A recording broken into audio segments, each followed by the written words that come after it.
just grab this red thing and pull it. And you got a full tourniquet. Some people already have it like this. Congratulations. In there, and they slide it up the leg. But I like to leave it loose. That's just me. Alright, so let's say you got a bleeding wound in the leg, right?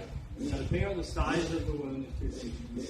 It's about like finger size. It's about like a gunshot wound. Lisa, Right? we're both doing the same thing.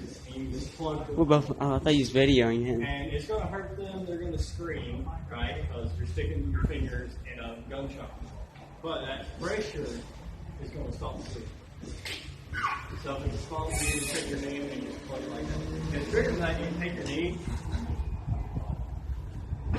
and you can just apply pressure on the oral artery right here. And if you apply just direct pressure with your knee, that can also help stop the bleeding. When applying your tourniquet, you want to go 2 to 3 inches above the wound. So depending on how thick your fingers are, I got skinny fingers. Mine's about 3 fingers. I measure about 3 fingers up from the wound. And right there is where I would apply the tourniquet. So you just go under. Velcro side is going to be facing outwards from the extremity. You just push it through there.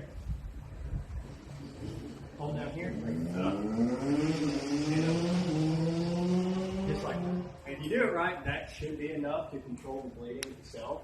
But if there's still visible bleeding, you just take a little windlass right here and you just tighten it. You just twist it. I'm not going to go all the way because it hurts.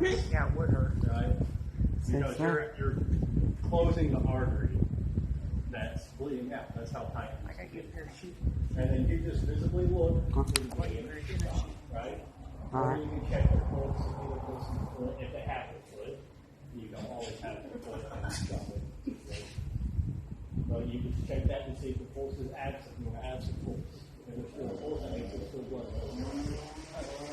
After that, there's a little thing on here that you can write the time on, or you just take a piece of tape and slap it on the forehead and just write T and write the time that you find the tourniquet. As long as you've got it marked, the time and when they put it on there. You have to, yeah. That's why I didn't, straight the forehead.